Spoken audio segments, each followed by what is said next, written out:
معزز ناظرین گرامی، السلام علیکم۔ امید کرتا ہوں آپ سب خیریت سے ہوں گے۔ ایک بار پھر اسلامک ورلڈ کی ویڈیو میں آپ سب کا خوش آمدید۔ جیسا کہ ہم عزازیل کے قصے کے بارے میں بیان کر رہے تھے کہ کیسے عزازیل ٹھیکری کی مانند سوکھی مٹی کو لے کر آیا اور اس مٹی سے حضرت آدم علیہ السلام کو بنایا گیا، اور فرشتوں کو حکم ہوا کہ آدم کو سجدہ کرو۔ تمام فرشتے سجدے میں چلے گئے سوائے ابلیس کے، تو ابلیس مردود ہوا اور حضرت آدم علیہ السلام کی پسلی سے ہوا کو بنایا گیا، اور حضرت آدم علیہ السلام اور ہوا کا نکاح ہوا۔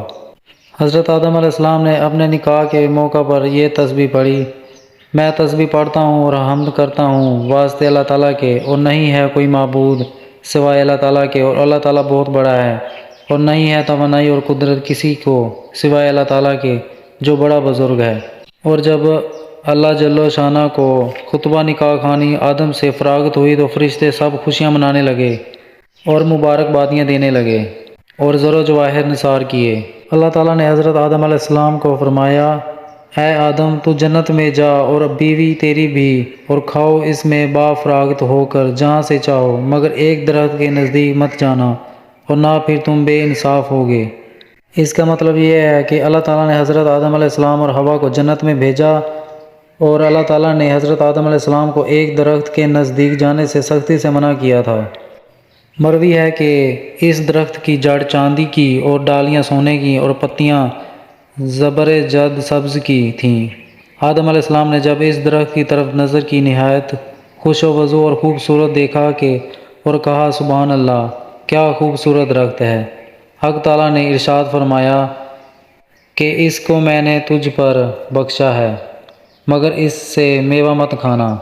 اس بات پر حضرت آدم علیہ السلام بولے: جب تو نے وہ خوبصورت درخت مجھے بخش دیا تو پھر مجھے اس کے میوے کھانے سے کیوں منع فرمایا؟ تب حکم ہوا کہ اے آدم، تم مہمان ہو میرے گھر کے، اور وہ درخت ہے تمہارا، اور یہ چیز بعید ہے کہ مہمان میرا ہو کر اپنی چیز کھائے۔ بعد ایک طرف سے آواز آئی: اے آدم صبر کر، اور دوسری طرف سے آواز آئی کہ اے صبر، تو آدم کے پاس مت جا، اور دوسری طرف سے آواز آئی: اے ابلیس، تو ہوا کو للچا اور اس کی خواہش دلا۔ پس قضا نے کہا کہ الہی اس کا کیا سبب ہے؟ حکم ہوا کہ اس میں کچھ بھید ہے۔ اس باغ سے باغ دنیا میں بھیجوں گا تاکہ قدرت میری ظاہر ہو اور مرتبہ زیادہ ہو۔ اور کہا گیا: اے نمرود، تو حضرت ابراہیم کو آگ میں ڈال، اور آگ کو کہا گیا: اے آتش، تو مت جلا، اے ابلیس، تو تلقین کر۔ پھر قضا نے عرض کی: حکم ہوا کہ مجھے اس میں کچھ تعمل ہے، مگر آتش کو ریحان سے بدل دوں تاکہ خلق میں میرا دوست پیدا ہو۔ اور کہا گیا: اے مومنو، تم معصیت سے باز رہو، اور اے شیطان، تو ان کو جلوہ دے۔ اور کہا کہ اے دنیا، تو دل میں بندوں کے شریں بن جا۔ اور بندوں کو کہا گیا: اے بندو، تم دنیا سے دور ہو تاکہ جفا کی وفا سے تبدیل کروں اور میری رحمت و مغفرت میں زیادتی ہو انصاف کے دن۔ اور کہتے ہیں کہ بہشت میں 4 چیزیں نہیں ہوں گی: بھوک، پیاس، سردی، دھوپ، جیسا کہ اللہ تعالیٰ نے فرمایا، جس کا ترجمہ یہ ہے کہ تجھ کو یہ ملا ہے کہ نہ بھوکا ہو تو اس میں نہ ننگا ہو، اور یہ کہ نہ پیاسا اور نہ دھوپ کا صدمہ پائے۔ اور آدم ہوشیار ہو شیطان کے مکر و فریب سے کہ وہ تیرا کھلا دشمن اور صاف دشمن ہے۔ جیسا کہ اللہ تعالیٰ نے فرمایا: ہم نے کہہ دیا آدم، یہ دشمن ہے تیرا اور تیرے جوڑے کا، سو نکلوا نہ دے تم کو بہشت سے۔ آدم نے جب دیکھا کہ بہشت کے سب دروازے مسدود ہیں، اور وہ اس چیز سے مطمئن ہوئے کہ شیطان دنیا میں ہے اور میں ہوں بہشت میں، اور مجھ سے اس سے کیا لاگ ہے جو مجھے بہشت کے اس درخت کا میوہ کھلا کر جس کے پاس جانے سے خدا نے مجھے منع کیا ہے، گنہگار کرے گا اپنے مکر و فریب سے۔ اس سے میں بالکل بے پردہ رہوں گا اور بے پرواہ ہوں۔ پس ایک روز ابلیس لعین نے قصد کیا آدم کے پاس بہشت میں جانے کا، اور وہ 3 اسم عظیم خداوند قدوس کے جانتا تھا۔ انہیں پڑھ کر 7 طبق آسمان کے طے کر کے بہشت کے دروازے پر جا پہنچا۔ بہشت کے دروازے مسدود دیکھ کر تصویر و خیال کرتا رہا کہ کس حیلے سے بہشت کے اندر چلا جانا چاہیے۔ اتفاقاً ایک طاؤس کنگرے پر بہشت کے بیٹھا ہوا تھا۔ اس نے دیکھا کہ وہ اسم اعظم پڑھتا ہے۔ طاؤس نے پوچھا، تو کون ہے؟ تو اس نے جواب دیا، میں ایک فرشتہ ہوں۔ مطلب ابلیس نے یہ جواب دیا فرشتے کو کہ میں ایک فرشتہ ہوں۔ مطلب طاؤس کو اس نے جواب دیا، میں فرشتہ ہوں۔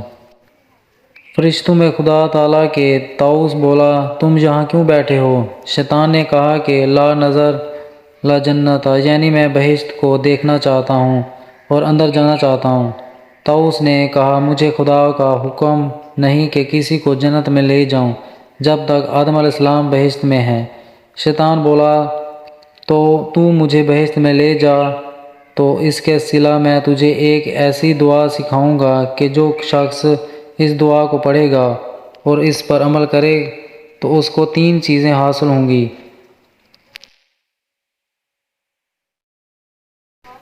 ایک تو وہ بوڑھا نہ ہوگا، دوسرا وہ مرے گا نہیں، اور تیسرے جنت میں ہمیشہ رہے گا۔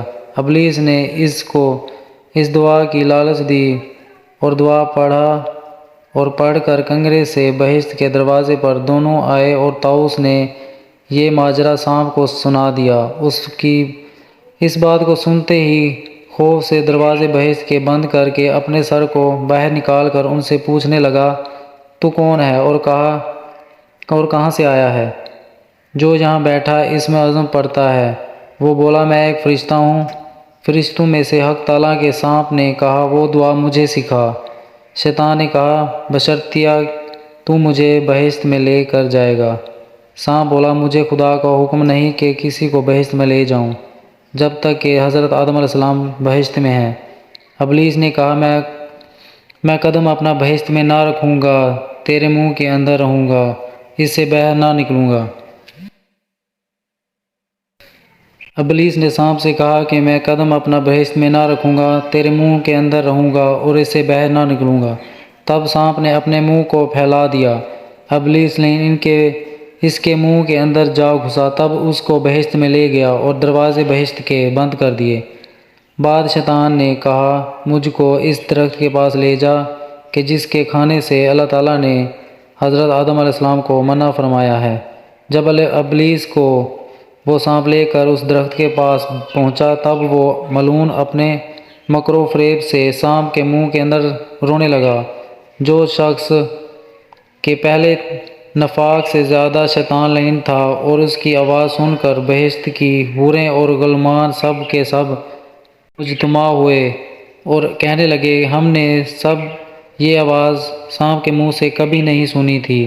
اور سانپ سے ہوا پوچھنے لگی کہ تو کس لیے روتا ہے؟ شیطان نے کہا، میں اس لیے روتا ہوں کہ اللہ تعالیٰ تم کو بہشت سے نکالے گا، کیونکہ تم اس درخت کے میوہ کھانے سے منع کیا ہے۔ مگر جو اس درخت کے میوے کھائے گا وہ بہشت میں رہے گا، نکالا نہیں جائے گا۔ کہا شیطان نے، اے آدم، میں تمہیں بتاؤں وہ درخت کے جس سے زندگی جاوید ملے گی اور بادشاہی پرانی نہ ہو؟ اور بولا، قسم خدا کی میں سچ کہتا ہوں اور تمہاری برائی نہیں چاہتا، بلکہ میں تو آپ کو نصیحت کرتا ہوں۔ چنانچہ اللہ تعالیٰ نے فرمایا، اور شیطان نے ان کے پاس قسم کھائی، پس حوا نے اس کے قسم کھانے سے یقین کر لیا، یہ جو کہتا ہے سچ کہتا ہے۔ تب اس نے فریب کھا کر اس درخت پر ہاتھ بڑھایا، 3 دانے گندم کے لیے، ایک تو آپ کھایا اور 2 دانے حضرت آدم علیہ السلام کے لیے لائیں۔ حضرت معاذ رضی اللہ تعالیٰ عنہ نے اپنی تفسیر میں لکھا ہے کہ جب حوا نے گندم کے گوشے سے توڑ لیے اور گوشے کی جگہ سرخ ہو گئی اور ایک قطرہ خون اس سے ٹپکا، تب اللہ تعالیٰ نے اپنی قسم کھا کر فرمایا کہ تمہاری بیٹیوں کو قیامت تک ہر مہینے میں 1 مرتبہ خون سے آلودہ کروں گا، اور اپنے درخت کو داد تجھ سے اور تیری بیٹیوں سے لوں گا۔ پس حضرت آدم علیہ السلام بہشت میں جب تخت پر جا بیٹھے، گندم خود بخود ان کے نزدیک آ موجود ہوا، اور جب بوئے شیریں اس کی حضرت کو معلوم ہوئی، تب حضرت نے تخت سے کہا کہ تو یہاں سے مجھے دور لے جا کر رکھ۔ جب وہ تخت سے نیچے اترے تو وہاں بھی گندم جامود ہوا، غرض جہاں کہیں حضرت جا کر بیٹھیں وہیں گندم بھی آ جاتا۔ خبر بیان کی جاتی کہ اس طرح تخت نے اس کو 1000 برس کی راہ کے فاصلے پر بھی جہاں پہنچایا، مگر وہاں بھی گندم جا موجود ہوا۔ بعد گندم کے کہنے لگا کہ اے حضرت آدم علیہ السلام، جو کچھ خدا نے مقدور کیا ہے سو وہ ضرور پہنچے گا۔ اگر تم لاکھوں برس کی راہ کے فاصلے پر بھی جا کر رہو گے گندم وہاں بھی پہنچے گا۔